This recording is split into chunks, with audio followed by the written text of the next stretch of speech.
우리에게 주시는 하나님 말씀의 두 번째, 팀 켈러의 탕부 하나님, 이 책에 대한 말씀을 나눌 때 본문 우리 같이 한번 읽겠습니다. 누가복음 15장 20절 22절 시작.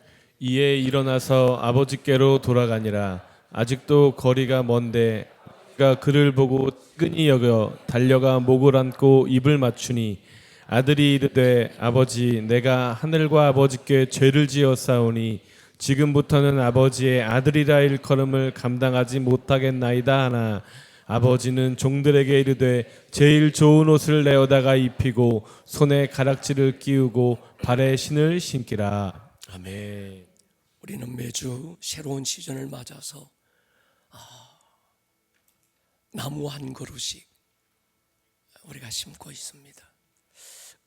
다음 주는 존 비비어라고 하는, 제가 참 좋아하는 분인데, 이분의 거룩한 열정이라는 이 책을 가지고 우리가 또 하나의 나무를 심을 겁니다. 오늘은 팀 켈러가 썼던 탕부 하나님, 이 팀 켈러 목사님의 별명이 있어요. 21세기 C.S. 루이스라고 불립니다. 그 말은 최고의 설교가라는 찬사입니다. 현 뉴욕에 있는 리디머 처치의 담임 목회자이기도 합니다. 제가 이 책에 대한 호기심을 처음 가진 건 제목 때문이었어요. 탕자가 아니라 탕부야. 잘못 읽은 거 아닐까?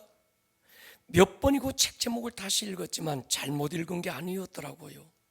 내가 탕자고 당신이 탕자고 우리가 탕자라는 건 이해가 되잖아요. 아멘. 우리는 다 돌탕이들이잖아요. 돌아온 탕자. 그런데 하나님이 탕부라고? 이 도발적인 제목에 대한 호기심이 저를 이 책으로 이끌기 시작했습니다. 일반적으로 누가복음 15장 세 가지 비유 가운데 탕자의 비유라고 불리는 이 이야기는 아버지의 가산을 일찍 상속받고 아버지를 떠났던 탕자에게 포커싱합니다. 그런데 이 팀 켈러는 아버지에게 포커스하고 있었어요. 어떤 한 아버지에게 두 아들이 있었는데 둘째가 아버지에게 재산을 상속달라고 요구합니다. 아들의 부당한 요구를 이길 수 없었던 아버지, 결국은 상속하게 되지요. 아들은 아버지의 부동산을 현금화해서 먼 나라로 떠납니다. 거기서 허랑방탕한 세월을 보내다가 아버지의 재산을 다 탕진하게 됩니다. 인생의 밑바닥에서 돼지가 먹는 쥐염 열매로 겨우 줄임배를 채우던 아들이 그제서야 아버지를 생각하고 아버지 집으로 돌아오지요. 당시 시대적인 통념대로라면 이런 아들은 혼을 내서 내쫓아야 맞았습니다. 그런데 아버지는 두 팔을 벌려 아들을 맞이하고 맞이한 것으로 끝나지 않고 새 신발 신겨 신분을 회복시켜 가락지 끼워 아들의 권리를 다시 회복시켜 새 옷 입혀서 변함없는 아버지의 아들인 걸 확인시켜줘요. 이런 아버지의 처사가 못마땅했던 큰아들, 아버지에게 대들고 분노하지만 그 아들마저도 품고 설득하는 그 아버지를 가리켜서 팀 켈러는 탕부라고 소개했습니다. 우리가 보통 탕자라고 하면 허랑방탕한 아들로 이해하고 있는데 하나님을 탕부라고 하면 하나님이 허랑방탕했다는 뜻인가? 책을 읽어가면서 오해가 조금씩 풀려지기 시작했어요. 이 책의 원제목은 더 프로디걸 가신데, 프로디걸이라는 건 허랑방탕하다는 뜻만 있는 게 아니라 낭비하다, 허비했다, 그런 뜻도 있습니다. 가치 없는 일에 모든 걸 쏟아버린 그 아버지의 사랑에 대한 이야기였어요. 그런 차원이라면 하나님은 탕부가 맞았습니다. 아들은 아버지의 재산을 허비했지만 아버지는 사랑을 허비한 거예요. 자신의 가장 사랑하는 아들을 십자가에 죽게 하고 별 가치 없는 나를 구원하신 하나님은 탕부였습니다. 십자가, 하나님의 사랑이 낭비된 자리, 우리가 복음의 핵심이라 불리는 요한복음 3장 16절이 우리에게는 복음이지만 하나님 편에서는 계산되지 않는 낭비가 분명했습니다. 하나님이 나같이 못난 인간 살리기 위하여 천사 중 하나 낭비하신 게 아닙니다. 하나밖에 없는 아들을 내어주셨다고 할 때 낭비하신 게 아닐까요? 그런 의미라면 저희 어머니는 분명 탕부고가 맞는 것 같아요. 되돌려받을 계산 없이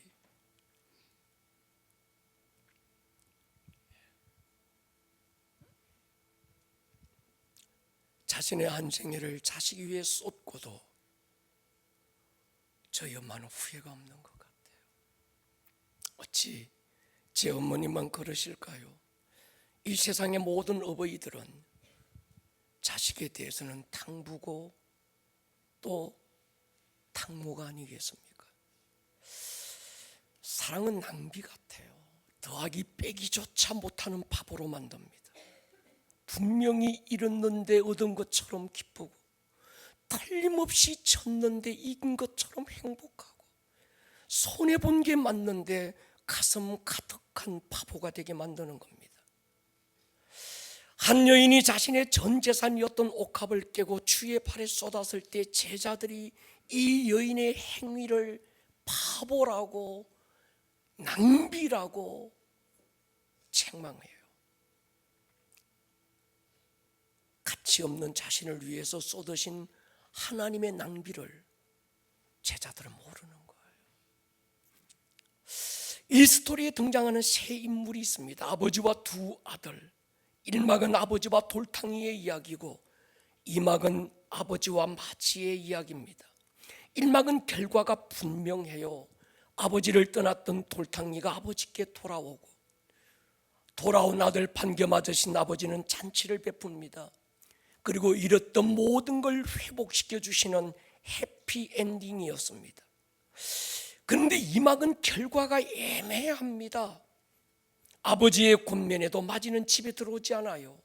아버지의 처사에 불만을 품고 분노하는 것으로 2막의 막이 내려져요.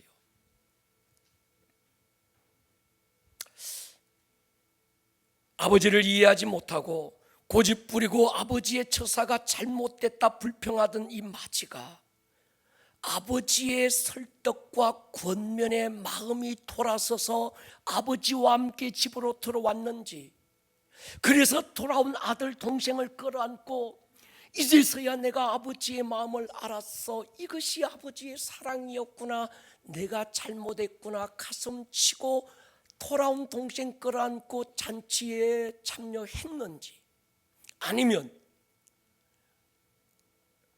끝까지 고집 부리고 시험 들어서 자신에게 돌아올 재산을 상속받고 아버지를 떠났는지 결론이 없는 거예요. 사실 이 스토리는 처음부터 아버지를 떠났던 둘째 아들에게 초점이 맞추어진 게 아니었습니다. 집안에 있던 마지에게 초점이 맞추어진 이야기였어요. 이 이야기의 발단이 이랬습니다. 누가복음 15장 보십시오. 같이 한번 읽을게요. 1절로 3절 시작. 모든 세리와 죄인들이 말씀을 들으러 가까이 나오니 바리새인과 서기관들이 수군거려 이르되 이 사람이 죄인을 영접하고 음식을 같이 먹는다 하더라. 예수께서 그들에게 이 비유로 이르시되, 이 이야기가 발단이었어요. 예수님 앞에 두 부류의 사람들이 있었습니다. 한 부류는 바리새인 서기관들, 일명 종교인들,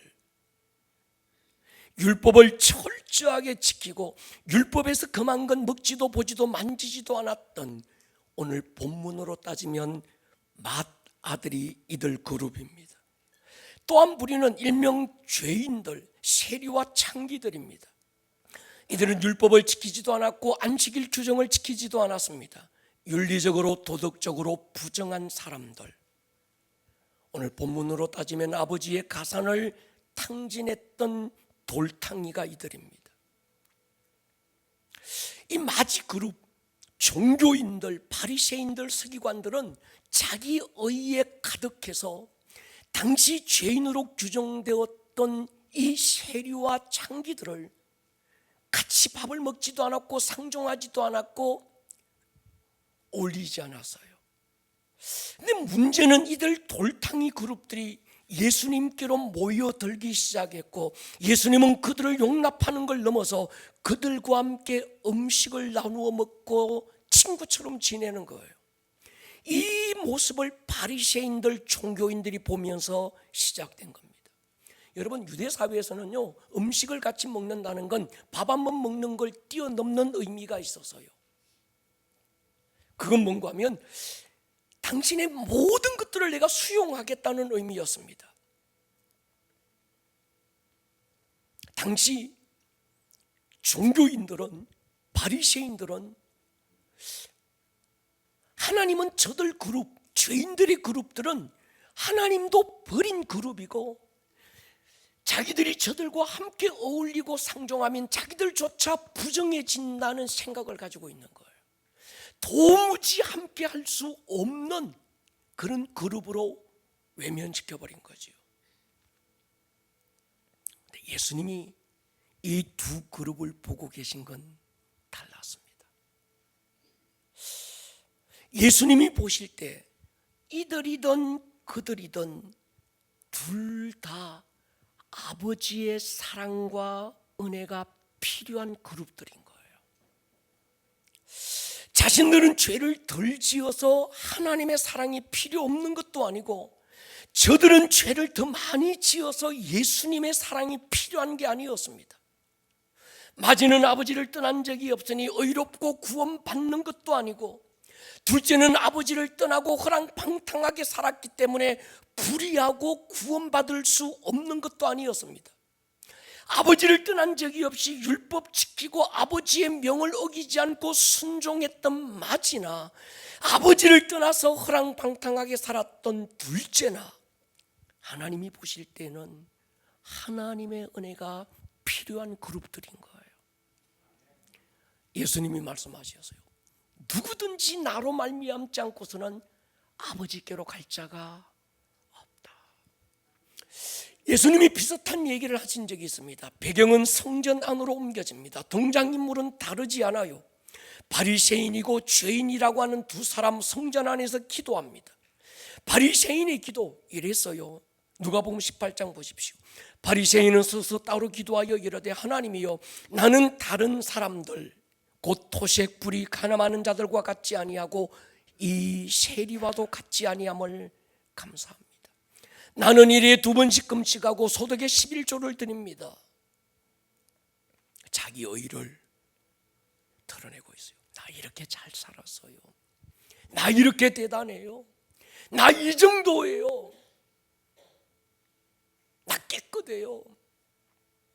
근데 세리는 이렇게 기도합니다. 13절 보면, 멀리 있어서 감히 눈을 들어 하늘을 쳐다보지도 못하고 다만 가슴을 치며 이르되, 하나님이여, 불쌍히 여기소서, 나는 죄인입니다.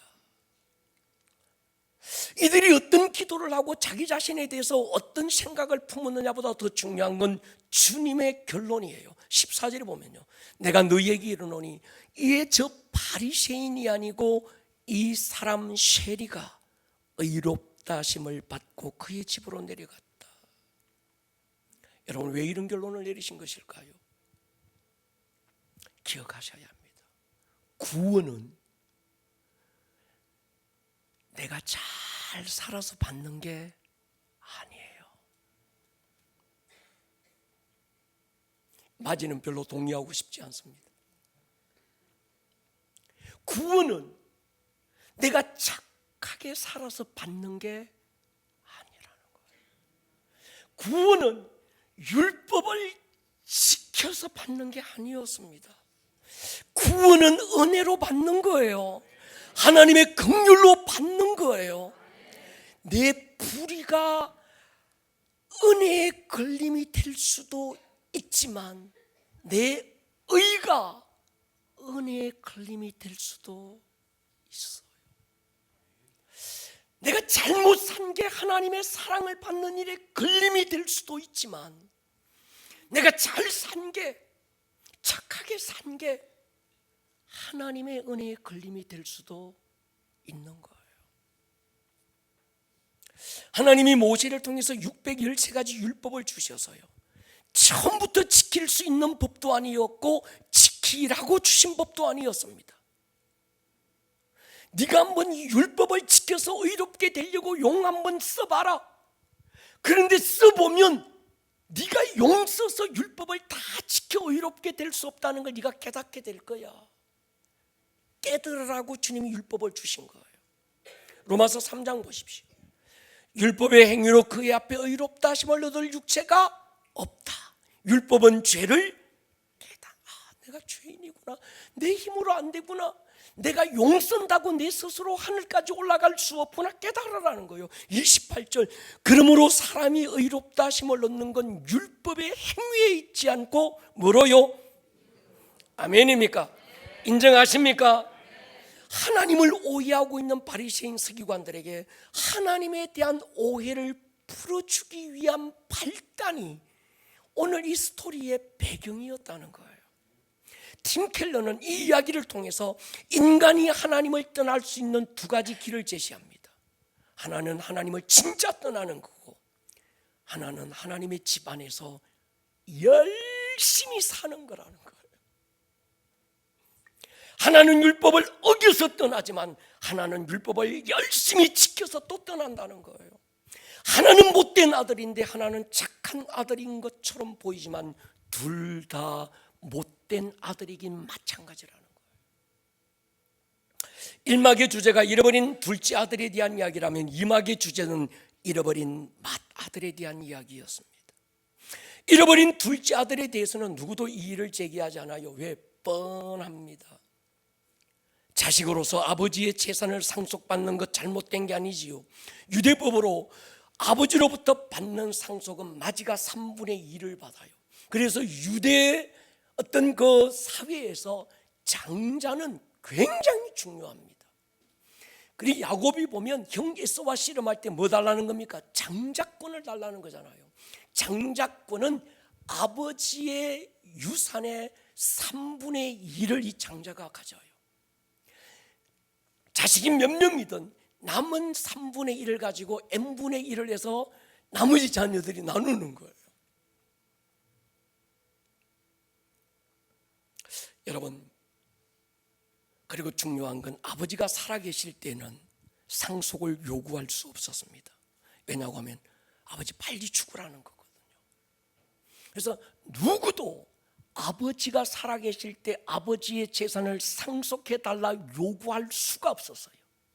근데 지금 둘째가 아버지에게 단도직입적으로 살아있는 아버지 앞에 나가서 재산을 상속해달라고 요구하는 것 자체가 가부장적 유대 사회에서는 있을 수 없는 일이었습니다. 이 아들의 요구가 굉장히 충격적이었어요. 더 충격적인 게 있습니다. 아버지의 반응이에요. 지게작대기 가지고 와서 다리 몽둥이 부러뜨려 놔야 맞는데 아버지는요, 사랑으로 반응해요. 아들의 부당한 요구를 인정하고 받아주는 거예요. 그래서 팀 켈러는 낭비한 아버지의 사랑이라고 얘기하고 있는 거예요. 12절 한번 보십시오. 15장에 둘째가 아버지에게 말하되 아버지여 재산 중에서 내게 돌아올 분깃을 내게 주십시오. 아버지가 그 살림을 각각 나누어 주었다. 여기서 주목해야 될 키워드가 있습니다. 살림이라는 거예요. 헬라어로는 비오스라는 단어를 썼는데 비오스는 재산이 아니라 목숨입니다. 영의 생명을 조회라고 헬라어는 기록합니다. 근데 육의 목숨은 비오스라는 단어를 써요. 여기서 아버지는 재산을 나누어 주었다라는 단어를 쓰지 않고 아버지의 목숨을 나누어 주었대요. 아들이 탕진한 건 아버지의 많은 가산 가운데 일부가 아니었습니다. 아들이 탕진한 건 아버지의 목숨을 탕진했고 아버지의 사랑을 탕진한 거예요. 모든 것을 다 잃은 이 아들이 가장 초라하고 비참한 신세가 돼서 결국은 아버지께 돌아옵니다. 돌아올 때 그의 시나리오가 이랬습니다. 아버지의 아들이라 일컬음을 받을 수 없습니다. 그런 자격도 없어요.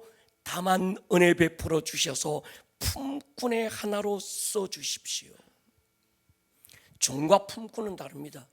종은 아버지 집에 사는 종이고, 품꾼은 아버지와 상관없는 어떤 사람인데 아버지가 필요할 때마다, 농사 지을 때 일꾼이 필요할 때마다 불러다가 일정한 하루의 금액을 주면서 쓰는 품꾼인 거예요.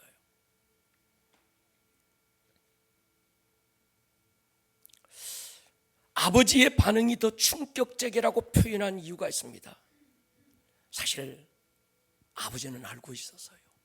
이 아들이 뉘우치고 돌아온 게 아니라는 걸 알아요. 먹을 게 없어서 흙이 져서 더 이상 갈 곳이 없어서 그저 줄임배 좀 채워보겠노라고 마지막 그가 돌아갈 곳이 아버지밖에 없어서 어쩔 수 없어서 돌아왔다는 것도 아버지가 왜 모르실까요? 그럼에도 아버지는 그 아들을 매일 기다리시는 거예요. 아직도 거리가 먼데. 아버지가 노안이 왔을 것, 벌써 노안이 왔을 것 같아요. 먼 거리에서 누가 내 아들인지 분간조차 못할 그 먼 거리에서 아들이 아버지를 알아보는 게 아니라 아버지가 아들을 먼저 알아보고, 내 아들이야. 아버지에게는 이런 직감적인 어떤 그 본능이 있는 것 같아요. 그죠? 논산 훈련장에 머리 깎아머리하고 똑같은 옷 입혀서 똑같은 놈들이 거기 수천 명이 있어도 모형 집사님 보이죠? 그죠? 어디 가서 보이는 거예요. 아, 내 새끼네.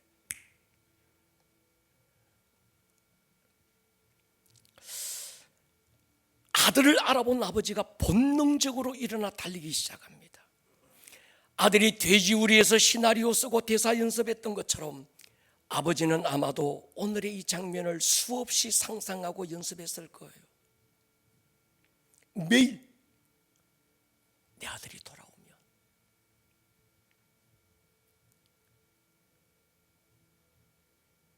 내가 먼저 달려가야지. 그리고 끌어안고 입을 맞추고, 내 새끼인데. 아마 매일 정자나무 아래서 먼 곳 바라보면서 이 아버지는 매일 시나리오를 썼을 거예요. 이 아들이 돌아오면 난 이렇게 할 거야. 여러분, 하나님은 어떤 분일까요? 기다리는 분이고 일어나는 분이죠. 이사야 30장 보십시오. 같이 읽을게요. 시작. 나 여호와께서 기다리시나니 이는 너희에게 은혜를 베풀려 하심이요 일어나시리니 이는 너희를 긍휼히 여기려 하심이라. 대저 여호와는 정의의 하나님이시라. 그를 기다리는 자마다 복이 있도다. 아멘. 하나님 우리를 기다리시는 분. 아멘입니까? 왜 기다리실까요? 은혜 베풀려고. 기다리고 있다가 돌아오는 우리 보고 벌떡 일어서세요. 왜 일어서셨을까요? 우리 한국 아버지는요, 지게작대기 들고 쫓아가실 거예요. 이놈의 새끼, 네가 그럴 줄 알았어. 속은 안 그런데 표현을 그거밖에 못하는 걸 한국 아버지는. 긍휼을 베풀기 위해서. 유대의 권위적인 아버지는 달리는 법이 없습니다. 그런데 이 아버지가 달려요. 달려가신 이유가 있습니다. 유대 사회의 통념 중에 하나가 아버지의 재산을 상속받고 먼 길을 떠나서 허랑방탕하게 살다가 돌아온 아들은 마을 주민들 가운데 누구라도 먼저 보면 돌을 던지게 돼 있던 거예요. 아버지가 이 사실을 모를 리 없었습니다. 행여 누군가 내 아들에게 던지는 돌이 있다면 내가 대신 맞아야지. 그래서 그 아들을 먼저 끌어안는 거예요. 역시 탕부였습니다. 누더기 옷 벗기고 제일 좋은 옷 입히고 손에 가락지 끼우고 새 신발 신기고 살찐 송아지 잡고 온 동네 사람들 불러 잔치합니다. 그리고 사람들 앞에 고함을 질러요. 동네 사람 불러모은 이유가 야 우리 춤추자 기뻐 이것만이 아니었어요. 아버지는 뜻이 분명해서요. 내 아들이야. 누구도 이후로 내 아들을 손가락질할 수 없다. 누구도 내 아들을 책망할 수 없다. 아버지의 선포가 그 축제의 잔치 자리에 쩌렁쩌렁 울렸던 거예요. 환난이나 공고나 핍박이나 위험이나 기근이나 적신이나 높음이나 기쁨이나 하늘에 있는 천사들이라도 우리를 그리스도 예수 안에 있는 하나님의 사랑에서 끊을 수 없다. 이건 아버지의 천명이거든요.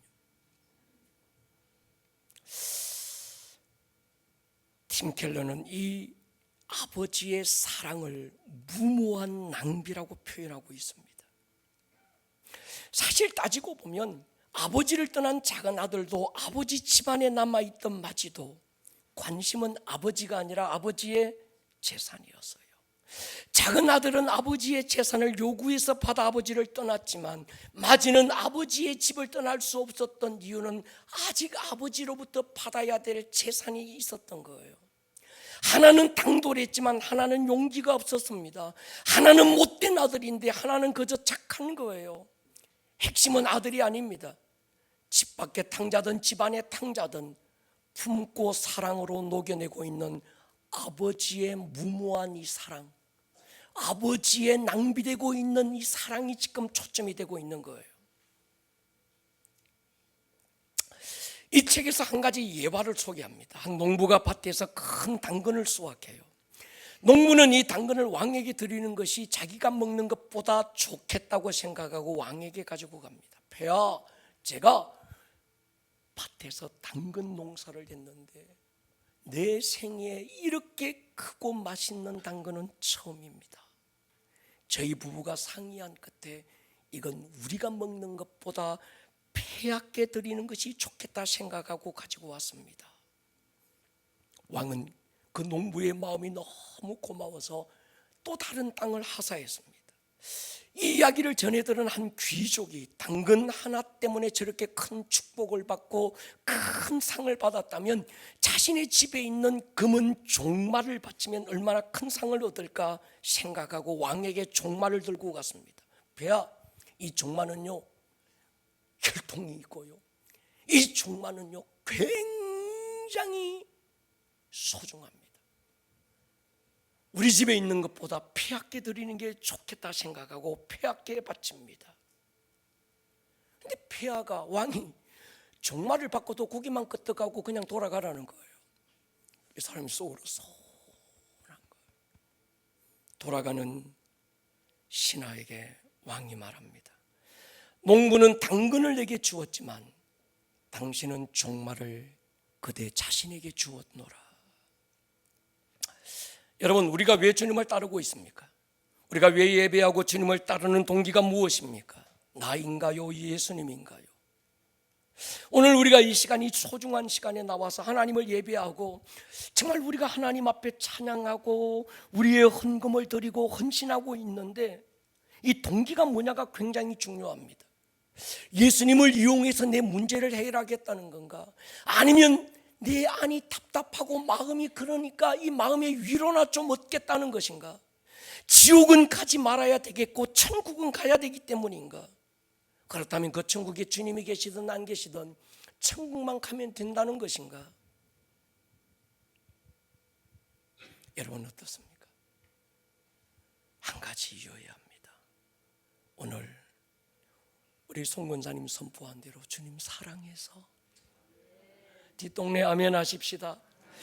그저 받은 이 프로디갈의 이 큰 낭비된 사랑이 내 안에 너무나도 벅차서 사랑 때문에 예배하고 사랑 때문에 기도의 자리를 찾고 사랑 때문에 몸들여 헌신하고 사랑하는 주님이 그곳에 계시기 때문에 천국이 천국일 수 있는, 아멘입니까?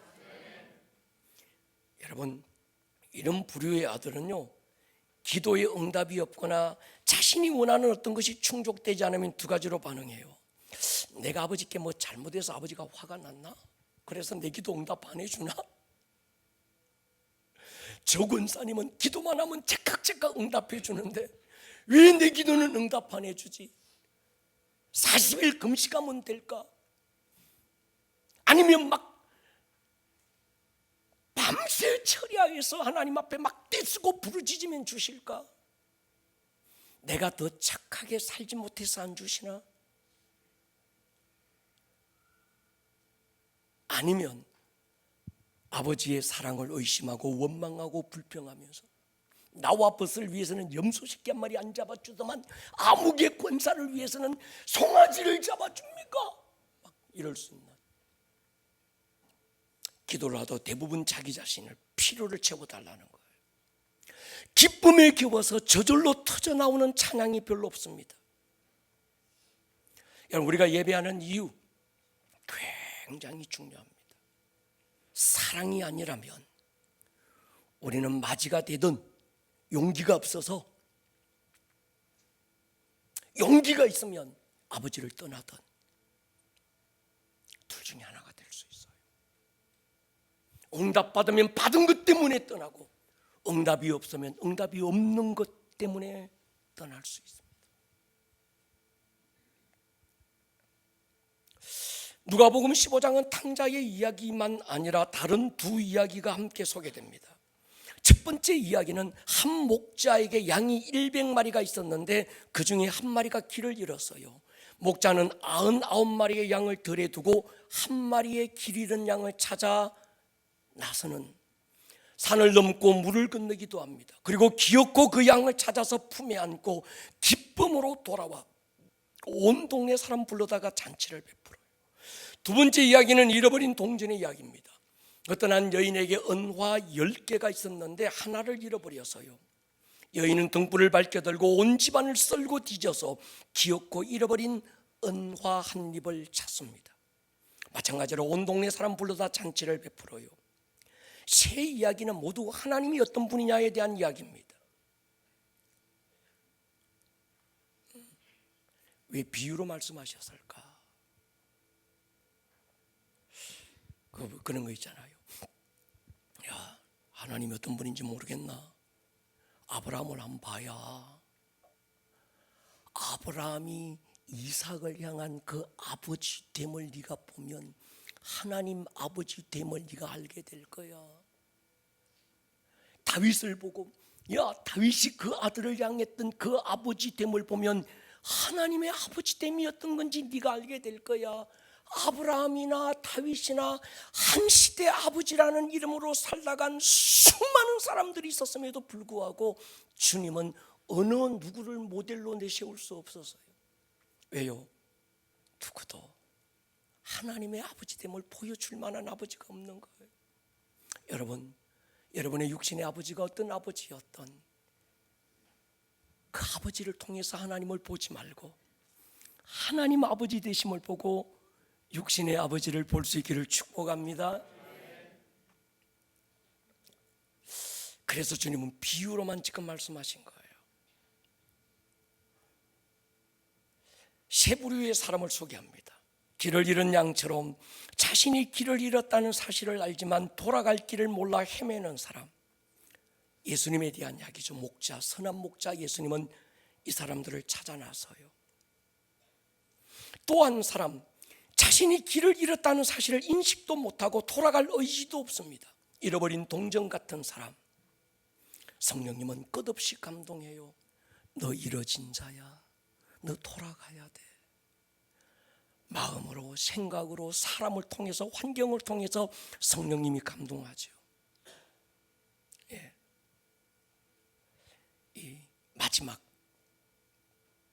탕자의 이야기는 길을 잃었다는 것도 알고 돌아가야 된다는 것도 알고 돌아갈 길도 알아. 근데 차마 돌아가지 못하고 있는 이들도 있는 거예요. 성부 하나님은 그들을 기다리는 거죠. 여러분, 그런 생각을 해봤습니다. 왜 아버지가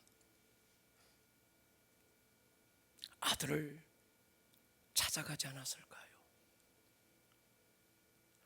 어디 있는지 몰라서? 아니에요. 알고 계셨어요. 무릎 관절이 안 좋아서? 아니에요. 힘이 없어서? 아니에요.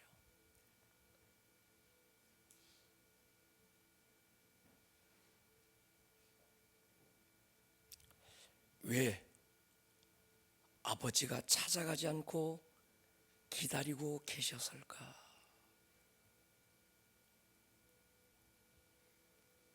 아버지 집에 아버지를 대신해서 찾아갈 맞이가 있는 거예요. 목자에게는 또 다른 목자가 없었어. 그 여인에게는 또 다른 여인이 없는데 이 아버지에게는 맞이가 있는 거예요. 그래서 아마 아버지는 맞이에게 몇 번 얘기하셨을 거예요.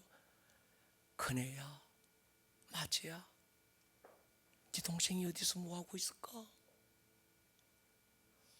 밥은 먹고 있나? 추운데 괜찮을래나? 안 아픈가? 네가 한번 가보면 안 되니? 다행히 우리에게는 우리를 찾아오신 맞이가 계세요.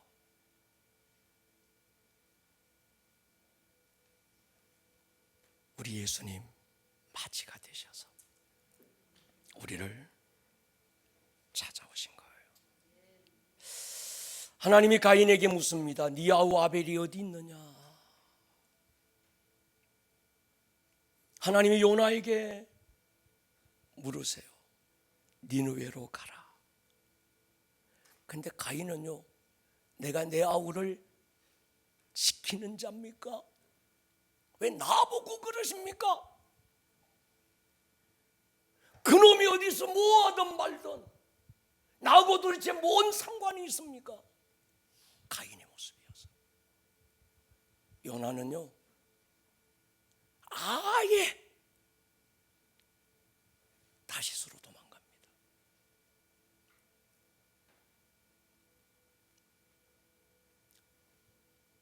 주님은 이렇게 말씀해요. 여호와께서 이러시되 네가 수고도 안 하고 재배하지도 않았고 하룻밤에 났다가 하룻밤에 말라버린 박넝쿨을 네가 아끼는데 하물며 이 큰 성읍 니느웨는 좌우를 분별하지 못하는 자가 12만여 명이요 가축도 많이 있나니 마지막 한 말씀이 기가 찹니다. 내가 어찌 아끼지 않겠느냐. 요나의 시선으로는, 마지의 시선으로는 저것들은 가치가 없어. 찾아갈 가치도 없고 구원할 이유도 없고 저건 죽음 마땅하고 지옥 가야 마땅하고 인생 쓰레기야. 아마 바리새인들 서기관들은 그랬을 거예요. 근데 주님은 달랐던 거예요. 주님은 집안의 맞이인 오늘 우리에게 이렇게 말씀해요. 고린도전서 1장 보십시오. 시작. 하나님의 지혜에 있어서는 이 세상이 자기 지혜로 하나님을 알지 못하므로 하나님께서 전도에 미련한 것으로 믿는 자들을 구원하시기를 기뻐하셨도다. 우리를 통해서, 전도라는 도구를 통해서 그들을 데리고 오라는 거예요. 로마서 10장 보십시오. 그런즉 그들이 믿지 않는 이를 어찌 부르리요 듣지 못한 이를 어찌 믿으리요 전파하는 자가 없이 어찌 들으리요. 아버지와 아들과 성령의 이름으로 세례를 주라. 성령이 너에게 임하시면 너희가 권능 받고 예루살렘과 온 유대와 사마리아와 땅 끝까지 가라는 거예요. 누구에게? 우리에게. 맞이 되신 예수님이 우리를 찾아오셔서 그 은혜 입고 하나님의 자녀된 우리에게 이젠 우리가 아버지 집안의 맞이로 살고 있는 우리가 가라는 거예요.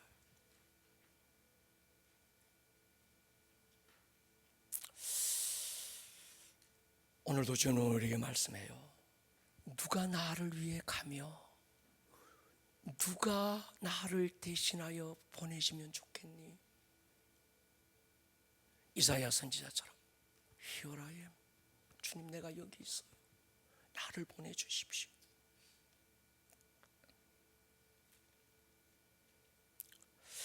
언제부턴가 한 영혼에 대한 부담감마저 우리는 잃은 채 살고 있습니다. 코로나로 최소 한국교회 10,000개가 문을 닫고 200만 명이 교회를 등져 플로팅 크리스천이 됐습니다. 이젠 기다림을 넘어 우리가 찾아 나서야 될 때이지요. 여러분, 누가복음 15장의 3가지 스토리는 기쁨의 잔치로 끝납니다. 우리는 인생도 끝은 축제가 될 것입니다. 요한계시록 19장 보십시오. 천사가 내게 말하기를 기록하라. 어린 양의 혼인잔치에 청함을 받은 자들, 저와 여러분들이 될 줄 믿습니다. 더 중요한 게 있습니다. 그날의 축제 바라보고 오늘을 모질고 견디며 살지 말고 오늘이라는 이 날을 기쁨의 축제로 살아라는 거예요. 이를 위하여 성령님 우리 보내주신 줄로 믿습니다. 매일마다 돌아와야 될, 아직도 돌아오지 못한 그들에 대한 아버지의 가슴앓이를 보여주고 아버지의 마음을 전해주고 아버지의 사정을 알게 하고 그 한 사람 기다리고 있는 아버지의 눈물이 뭔지를 좀 알려주고 그들을 주께 아버지께로 돌이킬 수 있는 맞이가 필요한 거예요. 사랑하는 여러분, 이제 오늘 당부 하나님 책 괜찮네, 우리 목사님 참 기가 막히게 요약해서 설교 잘하네, 이걸로 끝나면 안 됩니다. 여러분 결단하셔야 돼요. 10월 27일 한국교회를 우리가 찾아와야 되고, 아멘입니까? 우리들 주변에 이 도시 안에 아직도 자기가 이루어졌는지조차도 구분하지 못하는, 이루어진 자라는 건 알겠는데 돌아갈 염치가 없어서 못 돌아가는, 이루어진 자라는 건 알겠는데 돌아갈 길을 모르는, 의지조차 없는 그들을 이제 우리가 찾아 나서야 합니다. 설교를 마무리하면서 쓸데없는 상상해봤어요. 아버지가 아들을 끌어안고 춤을 추셨대요. 어떤 춤을 추셨을까? 멋들어진 탱고를 추신 건 아닐까? 올드한 지루박이었을까? 한물간 고고나 디스코를 추신 것일까? 아무리 상상해봐도 막춤밖에 없었을 것 같아요. 제가 막춤밖에 못 추어서 그렇습니다. 그러니까 여러분, 아버지에게는요 막춤이든 뭐든 상관하지 않았어요. 마치 다윗이 하나님의 언약궤가 다윗성으로 들어올 때 너무 기뻐서 허리끈이 내려가는 줄도 모르고 막 춤을 추었던 그 다윗. 여러분, 저는 그래서 그런 결론을 지었습니다. 가장 아름다운 춤이 막춤이다. 시작도 끝도 하나님의 즐거움을 통해서 하나님의 낭비된 사랑을 우리에게 말씀하고 계시는 거예요. 기억하십시다. 돌탕이를 기다리는 아버지, 그 아버지는 우리에게 부탁해요. 마지야, 네 아우가 어디 있니? 그 요나 말고 이 요나에게 주님은 물으세요. 내가 어찌 기뻐하지 않겠니? 아끼지 않겠니?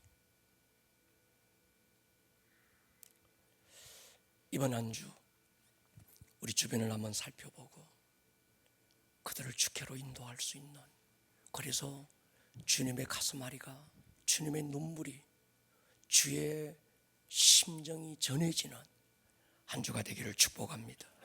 머리를 한번 숙여볼까요?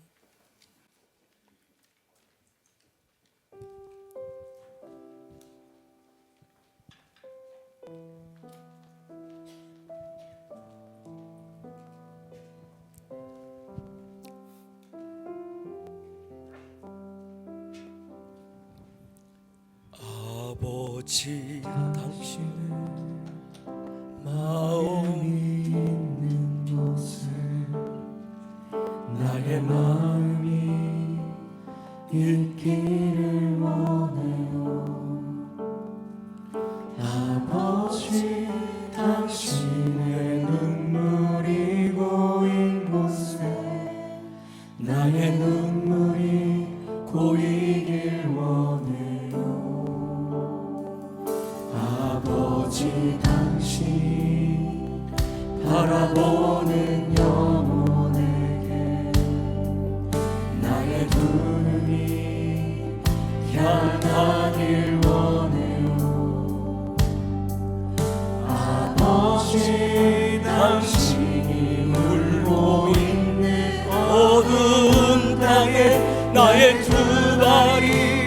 향하길 원해요. 나의 마음이 아버지의 마음 알아.